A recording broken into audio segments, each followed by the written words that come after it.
Dans cette vidéo, on va s'intéresser à l'identité remarquable a plus b au carré est égal à a carré plus 2ab plus b carré.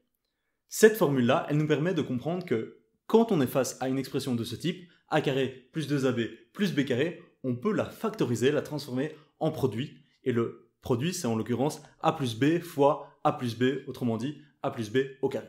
Petite pause pour vous informer que cette vidéo, ce n'est qu'une petite partie d'un cours d'algèbre bien plus complet. On y parle d'équations, d'inéquations, de systèmes d'équations et même de matrices et de nombres complexes. Si vous voulez accéder au cours complet, qui a un prix vraiment abordable, le lien est dans la description. Merci, on peut reprendre la vidéo. Ici, encore une fois, on peut se poser la question, pourquoi est-ce que cette formule fonctionne? Alors c'est ça qu'on va voir aujourd'hui. Il y a deux manières de démontrer que cette formule, elle est correcte. La première, c'est la méthode la plus simple, c'est la méthode algébrique. A plus b au carré, on peut la réécrire comme étant a plus b fois a plus b. Et ici, on se retrouve avec une situation dans laquelle on peut appliquer la double distributivité. C'est ça qu'on va faire. A plus b au carré, ça fait a fois a carré, plus a fois b,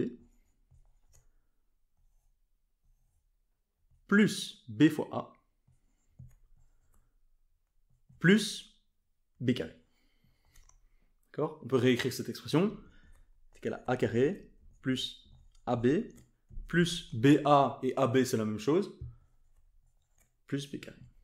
Et alors maintenant, on voit que dans cette expression, il y a deux termes qui ont la même partie littérale. Ici c'est ab et ab, du coup on peut les additionner.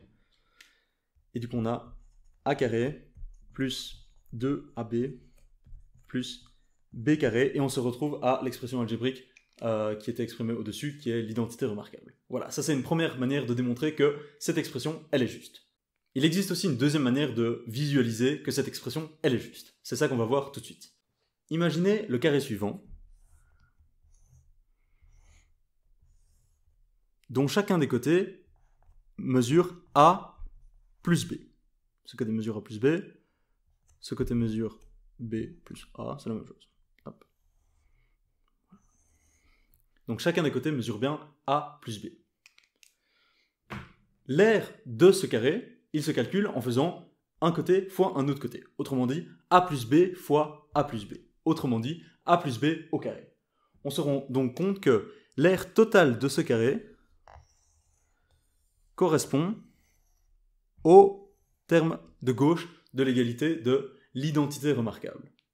A plus b au carré, c'est bien a plus b fois a plus b, et ça correspond à l'aire du carré. Maintenant, il reste à démontrer que l'aire du carré ici, elle correspond aussi au terme de droite de l'identité remarquable. C'est ce qu'on va voir.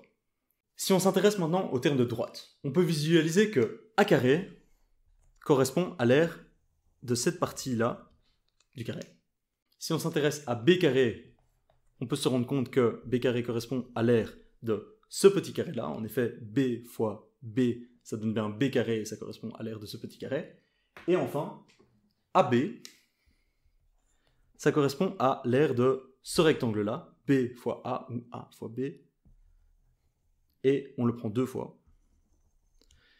Et voilà, donc visuellement, on peut se rendre compte que l'aire du grand carré, c'est en fait la même chose que la somme des aires de tous ces petits carrés et rectangles, et du coup, ça prouve bien que cette égalité, elle est correcte. Voilà, c'est tout pour cette première identité remarquable. On se retrouve dans la prochaine vidéo pour explorer une nouvelle identité remarquable. A tout de suite.